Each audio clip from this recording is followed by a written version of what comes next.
Hello and welcome to Glory Hunters. Today we are talking about the Champions League and the round of 16 which has just been and gone. And we all predicted, well I didn't, but you two did, made a couple of predictions on the games. First of all, who got the most predictions right? Who kind of like won the mini contest there? Oh, I think that is a Nick good did. question. Probably, He yeah. did. I most likely did. I picked So up the let's, black horses in this race. and Of obviously us that two, I didn't think I work got out. more, yeah. So let's open up by talking about Liverpool versus Paris Saint-Germain. So I'll start off with you, Hentai. What was your score prediction for this game? I thought PSG was going to win after that first leg. That first leg was predominantly dominated by PSG. Liverpool got lucky in their only shot on target to get a goal. But like the entire match was, the second leg was entirely fascinating because you had both sides trying their best to score, but it was clear that PSG was dominant in just like attacking form as they were in the last leg. And I think when it came down to the penalty shootout, I think everyone knew that Nunez was not going to score that fucking penalty and that their chances were fucking gone by that point because um, it's Darwin fucking Nunez. After all, he's not going to score anything. How And about you, another thing. Nicholas? Yeah, carry on, sorry. Yeah.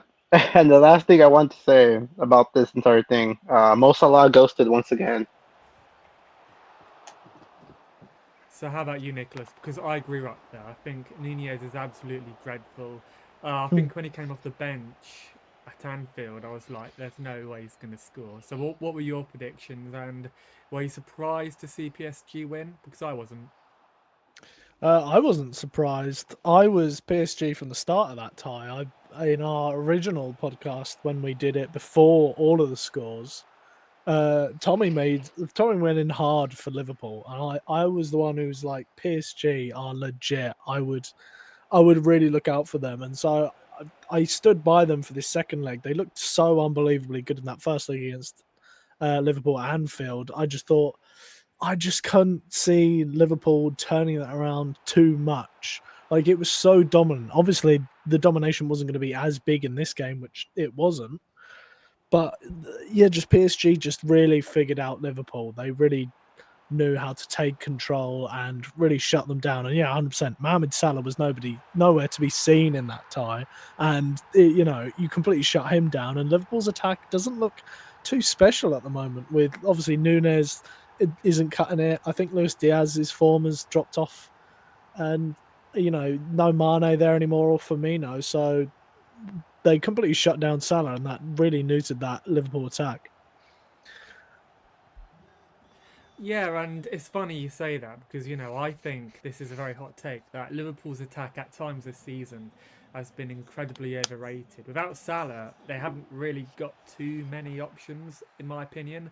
Chaser, I think, has been utterly dreadful at Liverpool through no fault of his own because he can barely get onto the football pitch. So perhaps if you're looking at this on paper, the result wasn't as surprising as maybe many would have thought. But PSG, they're into the next round. We'll talk about Aston Villa in a little bit.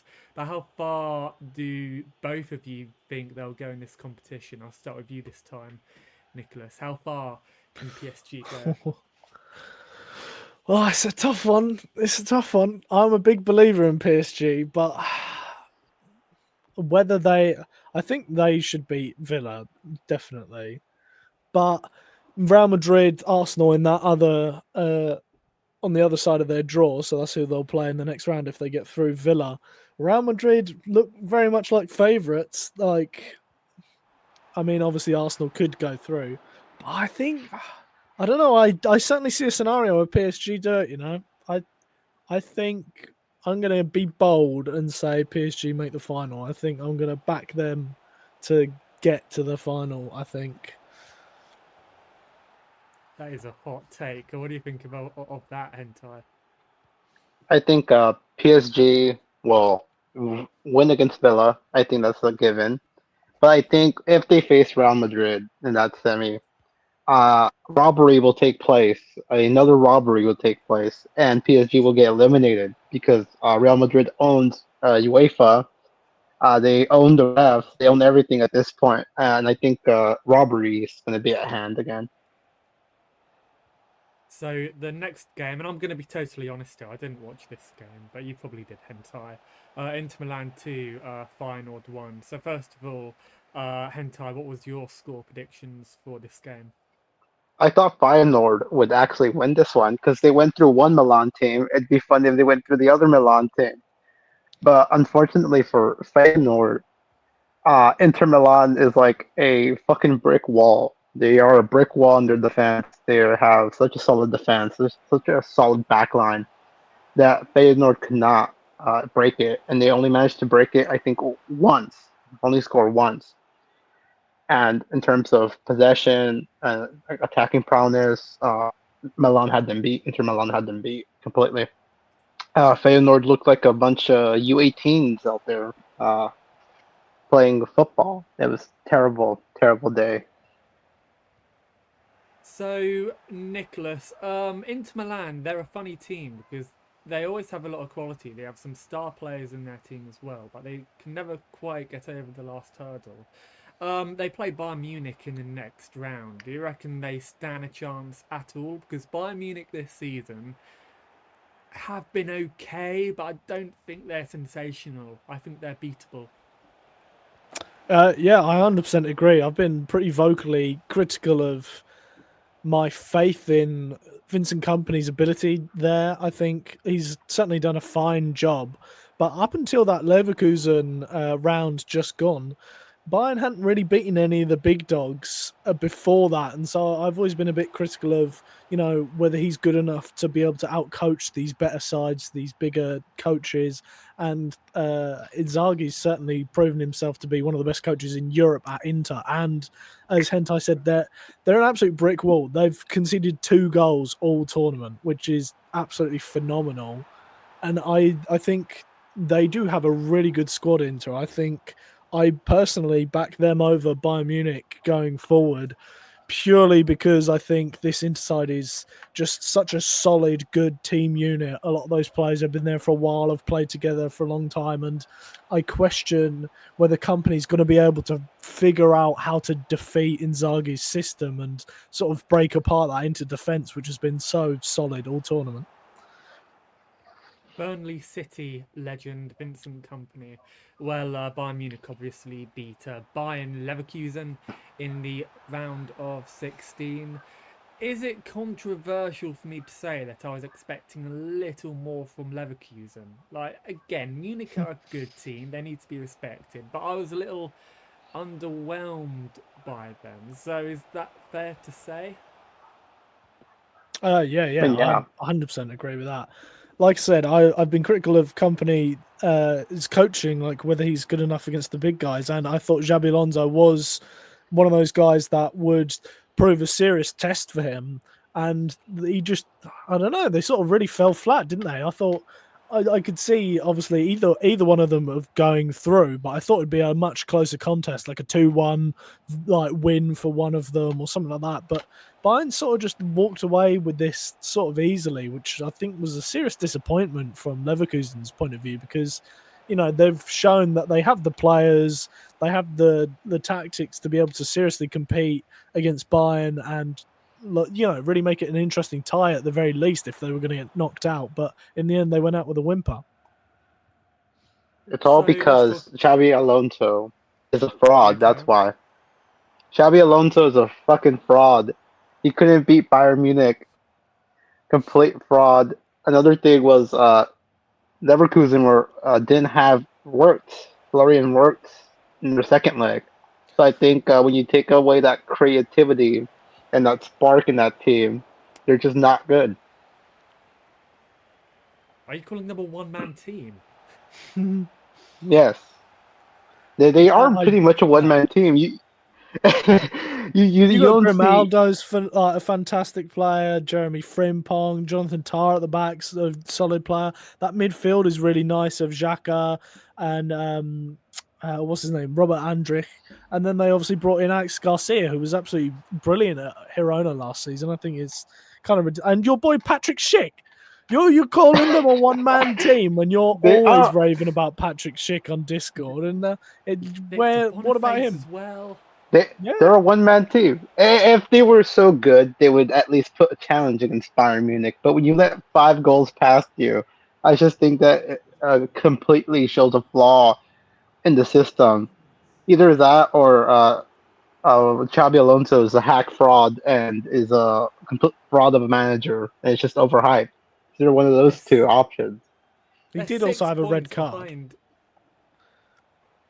God, I personally disagree, but they're 6 points behind Bayern Munich in the Bundesliga. Like, that's not too bad. Like, they're second at the moment, which I think on merit is pretty good considering where they were a couple of years ago and how much of a job Alonso's done. So Yeah. I don't That's think just it's the brilliant, but I cankers. don't think That's just the cankers in effect. They're gonna lose the title. Watch.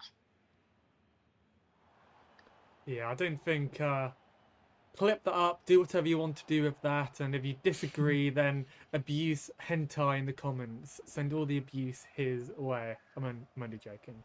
Let's talk about.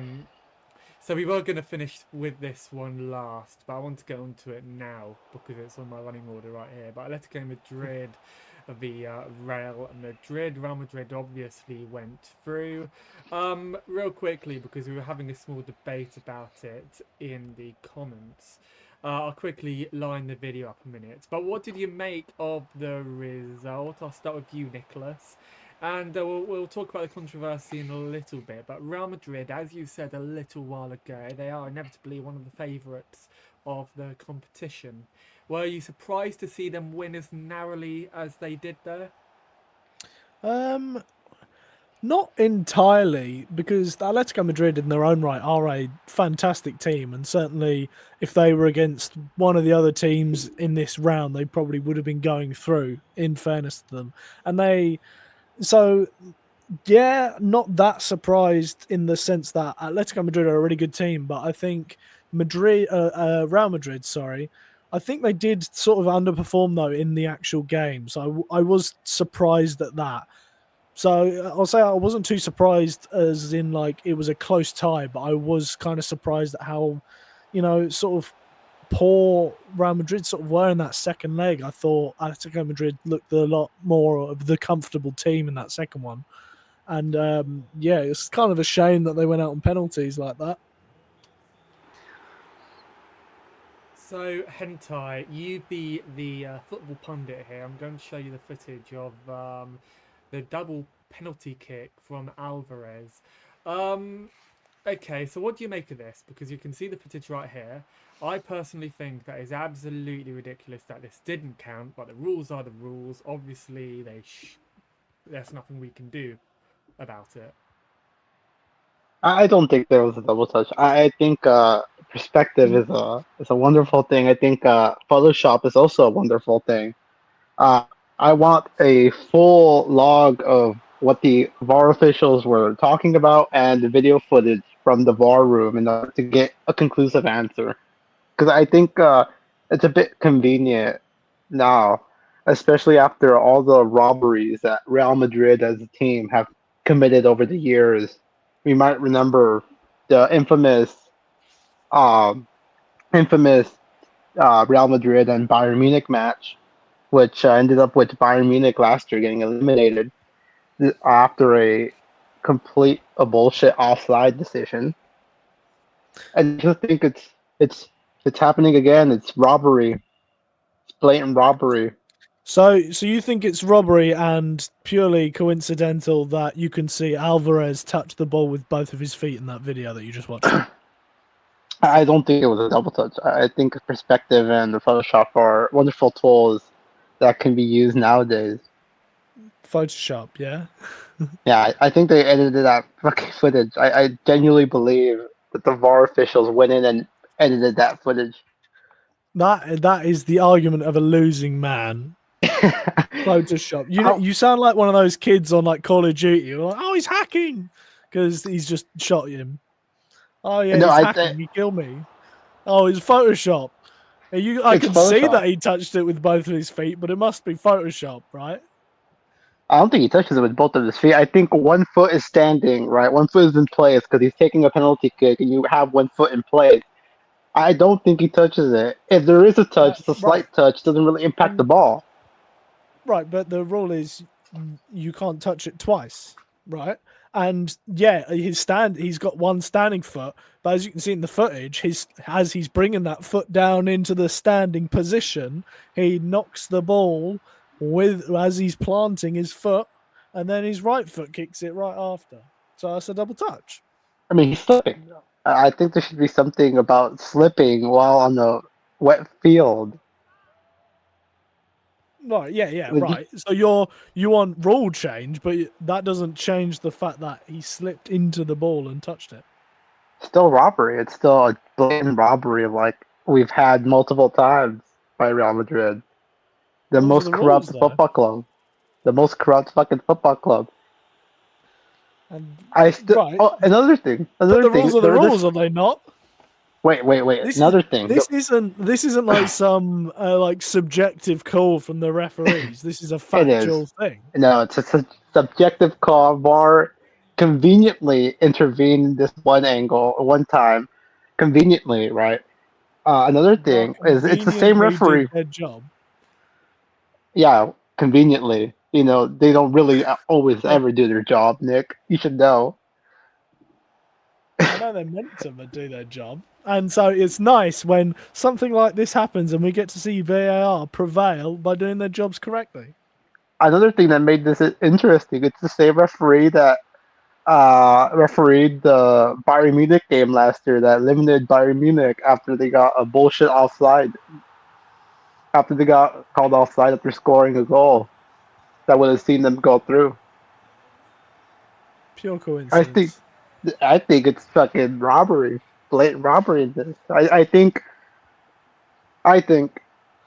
they should be a rule change. I think they should replay the game again. Replay the Complete have a game. yes, have a complete replay of the game. How much would that cost? That would be such an expensive thing for UEFA to do as well. It I shouldn't wonder cost how that much much. the ticket sales would do, though. They probably do a I wonder if lot. it would offset it. They probably do a Okay, lot, and then so we'll see. Atletico will actually win this match. If they do replay it, we'll see Real Madrid cry, just like Manchester United before them. so UEFA have released the VAR footage that they were looking at in the VAR room, and this is basically because I can't play the entire footage as UEFA own it, but this is a still from his penalty kick. I think it is blatantly obvious right there that Yeah, it's a double touch. He slips. Like I don't. I personally think it should have counted anyway because it's a stupid rule that doesn't make any sense. But this, like, it is blatantly obvious that it is a double touch. yeah, like it is a ridiculous rule. I agree on that. Like there's that should have counted, right? In a perfect world, you do need a rule change for something like that. Like I get that you don't want players to be able to just like run up and like slightly kick it in front of them, so then the goalkeeper dives for it and then they could go, like tap it in, right? You obviously need to stop them from doing that. But I think there should be, I don't know, maybe you allow it so that if they slip or something like that, then yeah, it's okay. But as the rules stand now, it's just a really crap way to go out. But it is what it is because them's the rules. Just robbery. So all it is, it's a fucking robbery. I don't disagree. Like I do think it's robbery, and I do think it's a ridiculous way to go out. And it's a shame that it's only taken until now for UEFA to look through the rules and to consider changing it. Like I think that it's an absolute farce that it's even come down to that. But that's football, and unfortunately, I don't think anybody has glittering things to say about UEFA anyway. So Yeah. so yeah. So Let's move on to Aston Villa. They beat or absolutely thrashed Club Bruges 6-1. First of all, there's a bit of a debate going on down here at the moment. How do you pronounce Club Bruges? Is it Bruges or Brugge? It's What do you think, Bruges. Bruges. Nicholas? Right? It's Bruges. You both Bruges. think Bruges. Yeah, I'm going Bruges for that.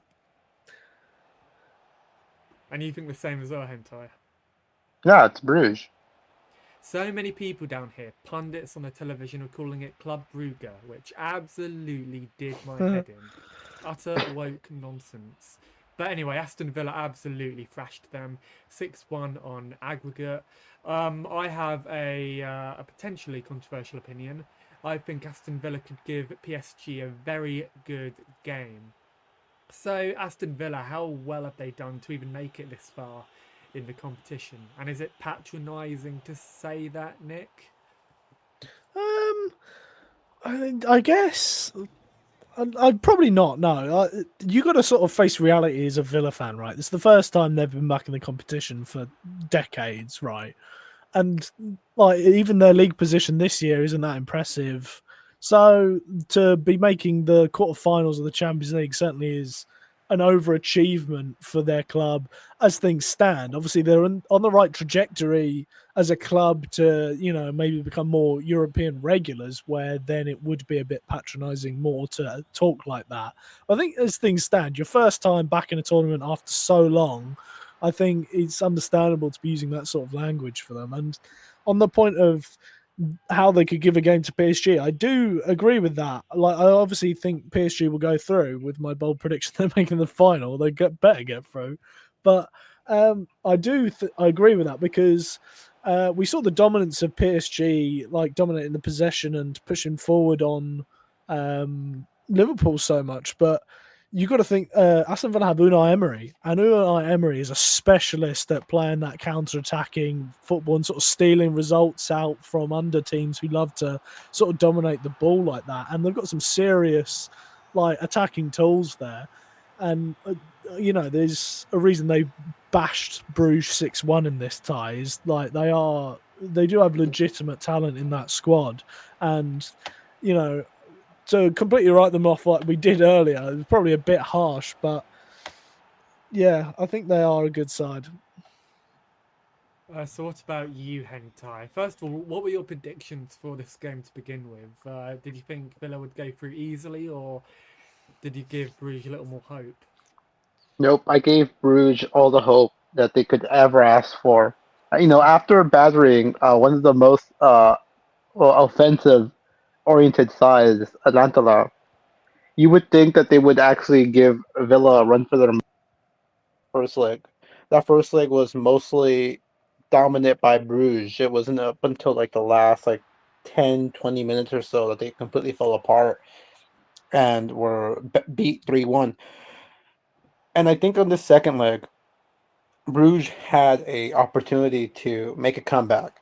But I think what hindered that was that early red card. That early red card completely screwed Bruges over, and it forced them to play more defensive oriented instead of what were used to, especially up against a team like Atalanta, where they were on the counter, but they were still pretty uh, prominent in the offensive side of things. Uh, I personally think Villa haven't been in perfect form. I think they definitely won't beat this PSG team, which is like a $1 billion team with like all this like creative talent in there, all this young talent, all this experienced talent. I don't think they'll do as good. Uh, yeah, and I think that's about it. I think Villa is going to lose. They're going to get battered 10-0 on aggregate.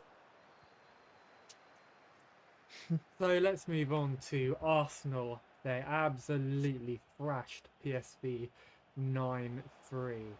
I'm not too sure what to make of Arsenal in the Champions League. Like, on one hand, I think they could do quite well. I think they could potentially get through to the semis. But on the other hand, I just cannot see them getting past Real Madrid. We'll talk about that in a minute when we go through the next round. But Arsenal versus PSV, did any of you watch it? And how good were Arsenal, by the way? They were absolutely superb in the second leg. So I'll start with you, Nick. Well, I didn't watch because obviously 7-1. I figured I'd spend my time watching something else because that tie was over. But like obviously to win 7-1 in that first leg, like immensely impressive. You know, PSV aren't exactly pushovers. There's a reason they got to this stage of the tournament in the first place, and to completely sweep them out straight away is like ridiculous, especially with the offensive issues that Arsenal have with all the injuries. And I know they've obviously struggled at times in the Premier League recently because of that, you know, playing Marino up front. I think in that second leg they played a front three of Kieran Tierney, Raheem Sterling and Mikel Marino, which is an absolutely absurd front three to be playing in a Champions League match. But obviously with all the injuries, they're sort of limited. And those injuries are sort of my big worry for them going forward against Real Madrid. You sort of need all of Arsenal's talent available to them to be able to take Real Madrid on. But yeah, against PSV, absolutely phenomenal. Like to completely destroy one of the better teams in Europe like that. I think, yeah, all the props to Arsenal for that. Yeah, we'll talk about the next round in a little more detail in minutes. And finally, we'll end on Lille versus Borussia Dortmund. Borussia Dortmund went 3-3-2 on aggregate. Um, Dortmund are a team that fascinate me because I think there's plenty of quality in their team, but I can't see them going that far in this competition. Is that a hot take, or what do you think about that? Yeah, no, I completely agree with it. The only thing with that, right, is we obviously all thought that about Dortmund last year, and they somehow made it all the way to the final, right? So they have a history of completely, you know, going against the odds and shocking everyone. So I wouldn't be entirely surprised if they somehow get past Barcelona and shock all of us again. But realistically, I think you're right. They got some nice players there, some interesting ideas, but you know, they're not.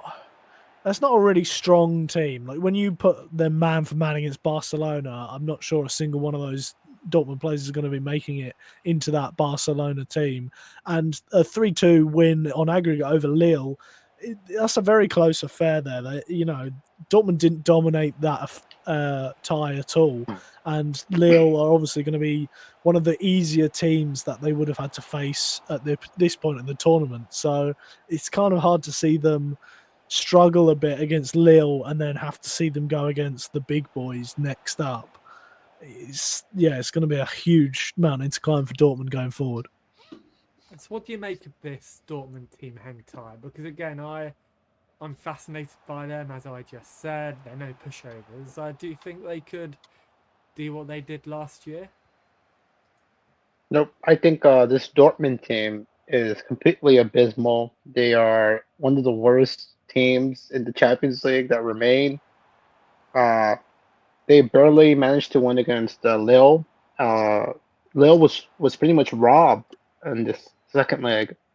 They were completely robbed. They were completely robbed by what I don't think was a penalty at the time. I don't think it was a penalty that should have been awarded to Dortmund.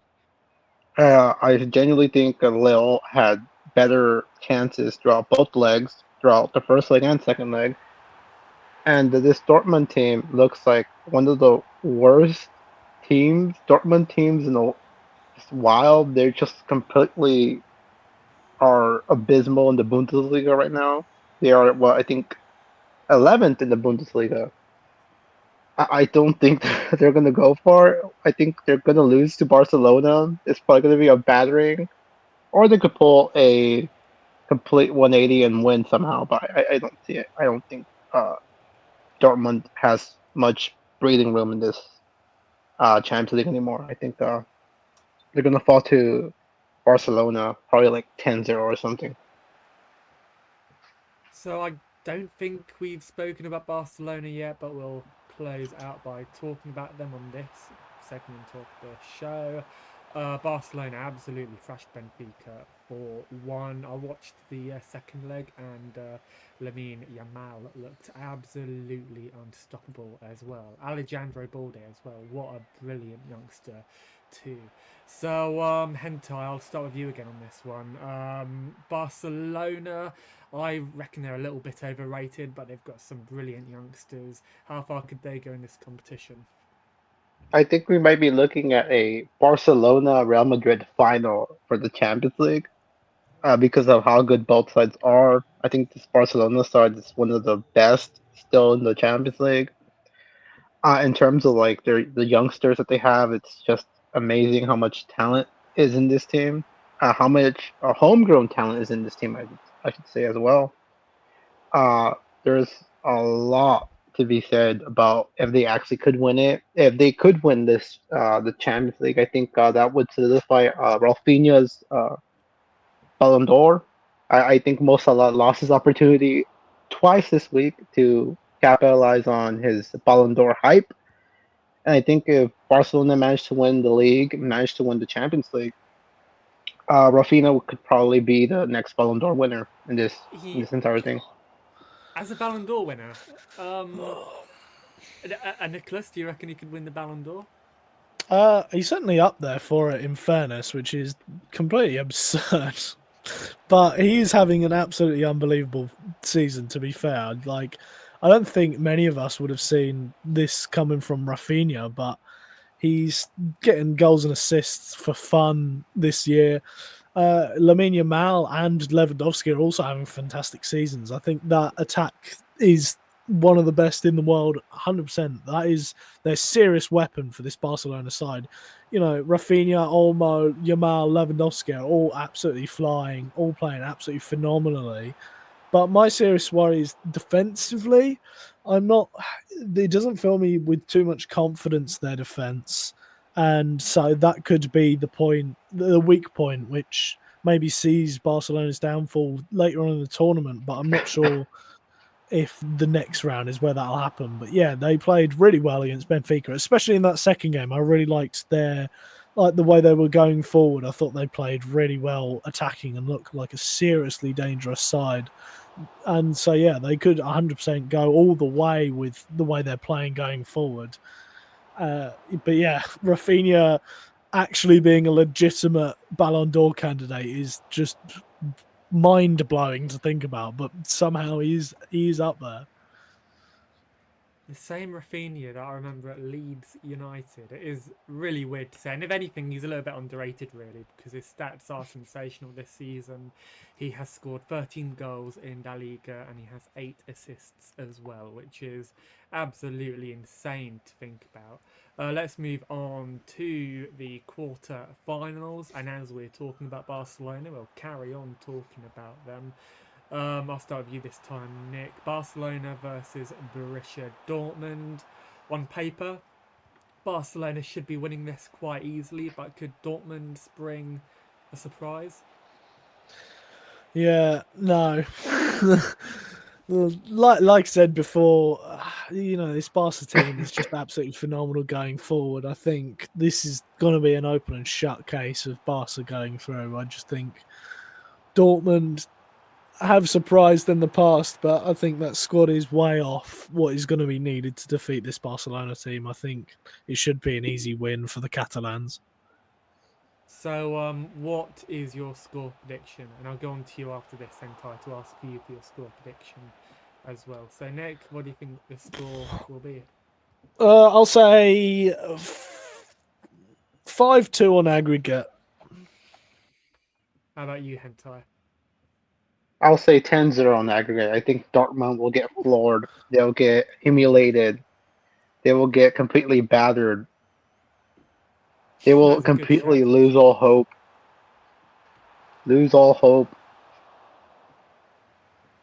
If I was a betting man, I would actually put a bet on that. I wonder what the odds for that would be. They'd probably be absolutely insane. Let's go on to PSG versus Aston Villa. I'll open up with you this time, Hentai. Um, Personally, I think PSG will go through. I can't see any way that Aston Villa can advance. mainly due to how strong this PSG team are. But am I being a little pessimistic here? Could Aston Villa shock Europe, if you will, and beat them? No, I don't think so. I think PSG should cruise against Villa. Villa does not look like a dominant side, and especially if you consider that PSG just beat the best team in the Premier League, which is Liverpool. Would think that it would be Aston Villa, who is let's see where they are on the table. Villa is they are ninth in the table. So if you take that odds together, you would imagine that PSG should have no trouble with this the Villa side, especially considering the attacking power and how Dembele has reawoken and has become a complete fucking monster this season, completely just scoring goals just for fun. And I think So, it should.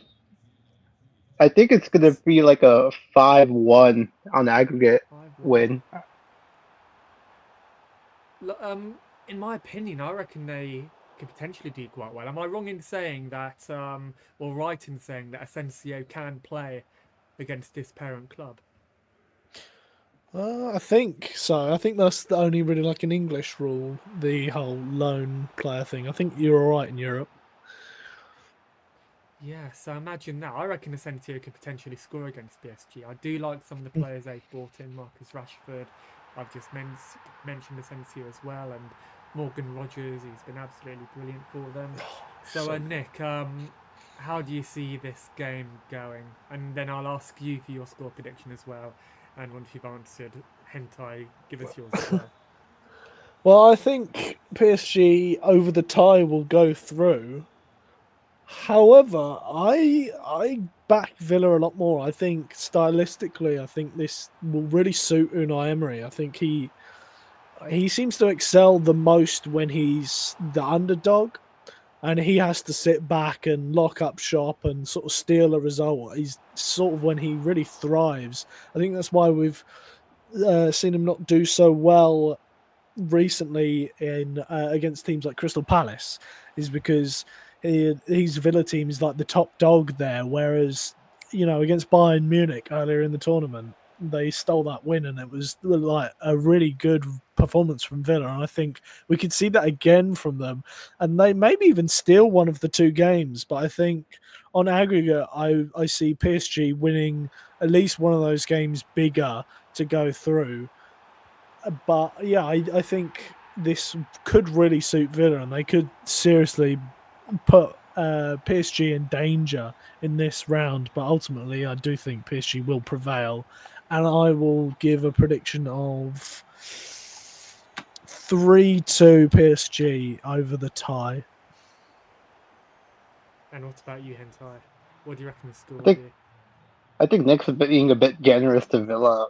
The 3-2. I don't think it's gonna be like that. I think it's gonna be like a 5-1, 7-2, maybe like an 8-4. I just think this Villa side's gonna get trampled on completely. Unless like Rashford reawakens himself back to his prime era, or if like Ollie Watkins shows up. But like besides like Watkins and Rashford, they really don't have that much potential to beat this PSG side who has a pretty solid defense. Given Morgan that, Rogers, he's the man there. And you say that right. Rashford does have a history with PSG. Few years ago, there was that game where he won it for Manchester United. It was absolutely phenomenal. I think that was the last time he played PSG. So the history's there for Rashford. So you never know. and Rashford's also washed at age what? What is he? Is he like 20 something? 28? 29? 30? I think I it's forgot. 27. Yeah, I I think think. so. Imagine that peaking at 20 something and then completely washed by 27. He's just turned 27 as well. Just turned 27. Well, So wow. So let's move on to Bayern Munich versus Inter Milan. This is a really juicy tie right here. Nicholas, how do you see this game going? Inter Milan, I think, are, as I said in the previously, they're such a good team unit. You know, they don't rely a lot on the individual abilities to get through this. I think Inzaghi really has that team well drilled. They're such a solid defensive unit, and the team has a lot of chemistry together. I really like them as an entire team, and they do have that special talent there with the likes of Lautaro Martinez and Marcus Thuram going forward. Hakan Çalhanoğlu in the midfield is like an absolute dynamo. So I think I really like Inter going into this, and not so much Bayern Munich. I think Bayern certainly have the talent to be able to cause serious issues for Inter, but I'm not sure if they're there as a team yet. I'd like, other than the Leverkusen tie, I don't think they've seriously impressed me yet. And so I think Inter are really going to cause them issues and sort of shut down Harry Kane, sort of stop the service to him. And it's going to be sort of left to like Michael Elise going to have to try and figure something out himself rather than them finding an easier way through. So I think I back Inter Milan in this one. So, what are your thoughts on that hentai? Do you agree? I think it's going to be interesting because we have a Bayern Munich who is coached by former City legend Vincent Company, who, as we all know, was one of the best center backs ever. So you have him coaching a team like Bayern Munich, which has been pretty strong defensively, versus an Inter side who's been strong defensively. Think that this game, if anything, will go to a penalty shootout, I think, because just how well both sides could defend. The only thing that could make this work in Inter's Inter Milan's favor is if Upamecano fucks up again and completely fucks up the entire system and makes Bayern Munich lose the match. But I do think it's to be a close one. It could be like a 1-0 win, and it could be like Inter win it or a penalty shootout. I think that's where it's gonna go essentially. I don't think there's gonna be much room or space for both sides. So, you said penalties. Nick, what do you reckon the score will be in the game? Do you reckon this will go to penalties as well? No, I think I'm going to go with a 3-1 Inter Milan. 3-1 Inter or 4-1 Inter. I just think they're going to have a lot more luck going forward than Bayern Munich, and I think they're just going to.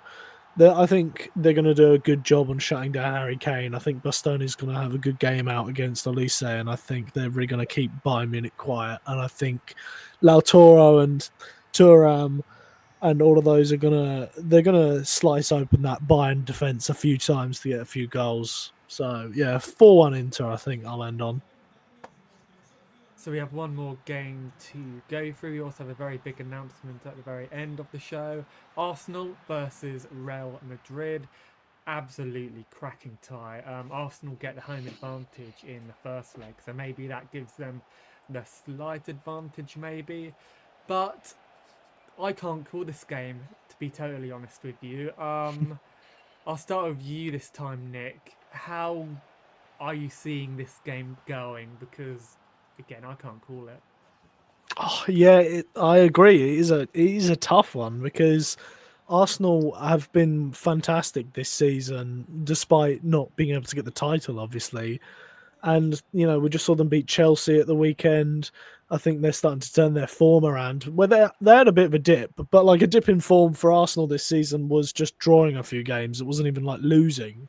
So, and in between that dip, they absolutely battered PSV. So I think Arsenal are a serious side that could cause a lot of issues for Real Madrid, who are going to be the favourites going into this. But like I said before, I think the big worries is, will Arsenal be able to score the goals to be able to win this tie? I think all the injuries could really show in this tie where Real Madrid's defense is really good, and they played really well against Atletico Madrid, who had the likes of Alvarez and Antoine Griezmann to break them down, and Arsenal having to play a midfielder up front at the moment. So if Griezmann and Alvarez, didn't have a lot of luck going forward against this Real Madrid defense, it's hard to see how Arsenal are going to be able to break them down. I think defensively, Arsenal 100% could shut out Real Madrid enough to where they could have an opportunity to win it, but I just don't think they're going to get the goals to be able to do it. So I'll go on to you, Hentai, in a minute. But what is your score prediction for this game, Nick? We'll go with 2-1 Real Madrid over the tie. We'll have like a 1-0 win and a 1-1. So how about you, Hentai? How do you see this game going? And after that, what is your score prediction? Arsenal, the greatest bottlers in history. They're gonna bottle this. They bottled the Premier League already. They bottled the FA Cup. They bottled everything at this point. So they're gonna bottle against Real Madrid. Real Madrid is more dominant. I presume they're going to be more dominant in terms of attacking. You see the front three of like Vinicius Jr., Mbappe, you have Bellingham, you have Rodrigo. You have all this attacking threat, and you on the other side for Arsenal, you have Mikel Merino as their sole attacker, and maybe, just maybe, Grandpa Sterling will show up and win the game for Arsenal. But I don't think that's a chance. I don't think there's going to be any chance for that to happen. I think Real Madrid have Arsenal beat in almost every department, in the midfield and defensive, in their defense, in their midfield, in their attacking front three. I think they have them completely beat. I think Arsenal will need a miracle to actually win this match, because they don't have any striker at this point. They don't have any true attacking threat. The only person they have, as I said, is like Mikel Merino and Grandpa Sterling, who's like almost fucking 40 or something. So you have you have a geriatric up front, potential geriatric, and then you have Mikel fucking Merino. So I don't think this is gonna go anywhere. I think Real Madrid's gonna win like 5-0 or something, and on aggregate. How about you, Nick? Are you a little more positive in regards to your score prediction than that? Because, by the way, Sterling, he's 30 years old, not 29. So, he's still got a few more years left in him. I don't think he does. I think complete geriatric. I'd like to say I stick with 2-1. I don't think there's going to be a lot of goals because I think Arsenal are going to be able to shut it down, but they're just not going to be able to score goals themselves. How are they going to shut it down? Name at least like a couple men that could shut down a Real Madrid attack. Yeah, Saliba and Gabriel is the best centre-back partnership in the Premier League and potentially in the world. They're really good. Raya has his moments as a keeper. He's quite good. Declan Rice in front of the defence. Fantastic defensive midfielder. I think defensively, Arsenal are completely sound and going to be fine, but they're just not going to be able to score goals to beat Real Madrid overall. No, I don't think so. I think Mbappe will just walk through this like Arsenal defense. You have Mbappe, you have Vinicius, you have Rodrigo, all these fast, creative, and really, really talented just dribblers on the ball. I just think they're going to overwhelm Arsenal. Fast, creative, and only scored 2 goals against Atletico Madrid. You forget that Mbappe and Vinicius didn't even score them. You forget that Simeone's tactics is really a fucking defense first. Or early the defense first. Arteta gets called a terrorist every single week because of his defensive tactics. You forget one thing, though. You forget one thing. Simeone has at least 1 trophy for Atletico. Arteta hasn't won shit for Arsenal. Yeah. We're not talking about winning the trophy here. We're just talking about defending. And I think Arsenal, they're defensively. It shows that one tactic is superior to the other, doesn't it, Nick? It shows that one tactic is superior to the other. Yes, it does. Then explain how Simeone has won more trophies with Atletico than Arteta has won in his career with Arsenal. Because Simeone has like his 2 decades of a career, and it's different leagues. We're not talking about Simeone winning a Premier League with Atletico Madrid, are we? You No, can't, but Arsenal.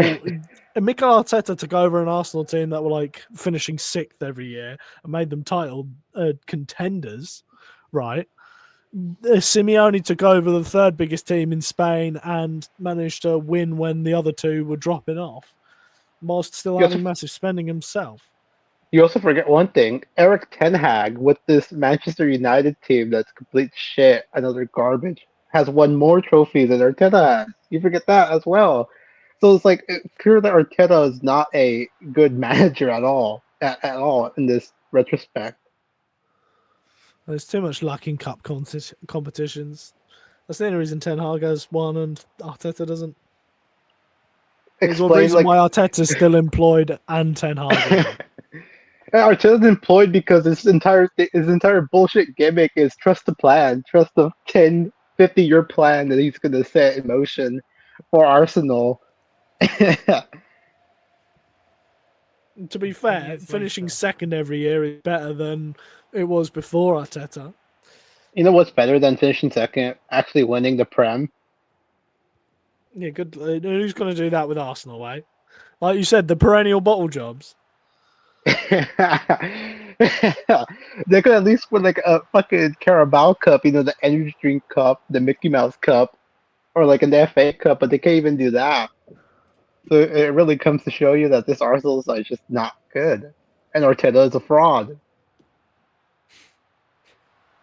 Bottle Job FC. But we have a brilliant announcement right here.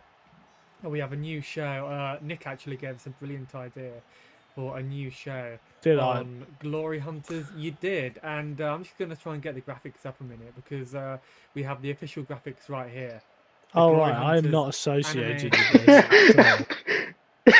Nick came up to the idea. He was enthusiastic about it. He wanted to Terrible. review Sailor Moon next week, so everybody tune in for that. I can't wait personally. So Hentai, how excited are you for this? I completely. Nick will lead the charge into a new I will revolution not in be this there. Glory Hunters. I will be very far removed from this. You See, should you he should was actually only watch some joking. shows. You should watch some actual shows, Nick. Like watch like some like football related ones, like Captain Tsubasa or like Blue Lock or some shit. They're It decent. sounds They're good. terrible. They're good. They're soccer shows. They're oriented. You could probably identify with them, Nick. Well, Blue I Lock. highly doubt it. I'm not a cartoon person. They're not You really don't appreciate the cartoons. arts. The They art are is art. It's not cartoons. cartoons. They aren't It's though. Japanese cartoons. Not What really. about manga? It's all cartoon. It's all the same shit. Is it drawn characters? What is the actual difference between a manga, a cartoon, and an anime? A cartoon is completely Oh, oriented for children. Anime could be oriented for Not necessarily, adults to but like like teenagers. BoJack Horseman, that's That's a adult cartoon. oriented. It's adult oriented though. But you just said cartoons are adult animation. child There you go. audience orientated. BoJack But like Horseman is a BoJack, cartoon and is not it's a child it, orientated. it's So what's the it's adult difference? animation. It's adult What's the animation. It's not what is cartoon. the difference other than the fact one's Japanese and one's not? It's all The You difference think of cartoons. is Tom and Jerry whenever you think of cartoons, not South Park or BoJack Horseman. Yeah, but they're still cartoons, right? Just like a anime lot. is cartoon. It's just drawn by Japanese people. It's just different style. It's all I Watch them. know cartoons. any of our Exactly Japanese what. listeners or manga or anime fans to jump in here and to give Nick their opinions on it because it's art. That's my opinion. Like watch Death Note or Monster or Full Metal Alchemist. Are you Like something saying that's that cool. cartoons can't be art? I think They I that mean, can. it depends who you makes really them. shouldn't be putting down cartoons like that. Like, what was the last cartoon you watched, Nick? Was it like What? Postman Pat or some shit like that? Or Archer. a couple of years ago. That was funny. I've never heard of it. That's a cartoon. How about Can't Postman say I'm a Pat? big advocate for it. I like to watch people, not drawings. How about But the Postman Japanese are Pat? way too fucking theatrical. That's kind of it's like criticizing the French. The French are also theatrical. It's just part of the Yeah, and culture. I don't watch French stuff either. It's like the British. British are also pretty drama oriented. Have you never seen Postman Pat? Yeah. Or, When I was a God, what child, else is yes. there? Mr. Ben, But Postman Pat Bag talks like a Puss. normal person. He's not like, oh, we need to go get the post. Ah, Hey, hey. but talk normally. Like, it's not the Japanese accent part. It's like the fucking cadence and like the way they talk. They're just Find over Called the acting. top, dubbed man. anime where people talk like that. A dubbed anime. Terrible. That's dubbed. Ah. You should watch it subbed, Nick. I'm not watching any of it. You should. I'll give you a recommendation here and now. Watch. I'm not This is the writing these down. this is the daily reminder that I've been doing in the Discord. Daily reminder. Oh, daily reminder to watch Uma Musume Pretty Derby. That's the daily reminder. That is a really good shout. Brilliant shout. You should watch it, Nick. It's about horse racing. Yeah, I will. You'll Yeah, we probably could like all- that. We could all watch it together. So jump into, if you're watching this right now, jump into the Glory Hunters Discord. The link should be down below in the comments or whatever. And we could all do a watch along. Brilliant. Led by Nick. You can if you like, but I won't be there.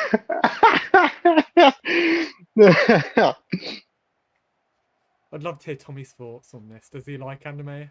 He highly hates doubt it. But... He just never watched it. He He's Thinks it's old. for degenerates. Tommy's old. That's Close-minded. why. Like Tommy's pretty And- old. Like he probably like grew up during that era, the freak era in the '90s, where it was seen as pretty weird. It's still seen as pretty weird by Not normal really. folk. Not really. You would be surprised by the amount of people that actually watch this shit. The rates of degeneracy have really shut up recently. Like you have like Premier League players and like just like football players like talk about Yeah, shit like like Tottenham players like Dom Dominic Solanke. Solanke, Davison Yeah, he's playing for Sanchez, Spurs. That's all you need to know, doesn't it? Callum Hudson-Odoi. He once had Yeah, good Dragon thing Ball Chelsea sold inspired him. boots. That's probably You the have reason why Gum- Chelsea sold him. You had Jeremy Frimpong talk about fucking shows on like Crunchyroll. Yeah, when I said he was good earlier, I take it all back. Overrated. I wouldn't be surprised if like Jamie Vardy's into that shit too. I would be very surprised. Yo, no, Aubameyang, Jamie he's Vardy- into it as well. Kylian Mbappe, he's a well-known anime fan. Yeah. And So, he's like, also you don't into think- trannies and he's a dickhead. And alleged rapist. Don't forget that. Yeah. Forget alleged. Nothing has been confirmed. Nothing has been proven. Please He's don't sue alleged. us. Please don't sue us, Mbappe. Oh, we have nothing. Sue Tommy. Don't sue us. And Paul Pogba. There you go. Another huge name who's now unbanned from football. Which Well, would there be you go. He's debate a for another video. filthy cheat. Anyway, I am rubbish at doing plugs. So, Nick, where can people find Glory Hunters on YouTube or anywhere else? Glory Hunters on YouTube. There you go. I think You it's can find the Discord. Glory Hunters. I think that's what you have to type in because we're too small to come up for just Glory Hunters. Yeah, every time I type that up, it's just like a bunch of videos about glory hunters. Exactly, which is a weird insult down here in the UK for some reason, calling people glory hunters. But there you go. And yeah, thank you very much to everybody for watching. We'll be back for the anime review next. We'll be back for another video whenever. So thank you very much, and we will see you all soon. What we do here is go back. Loud.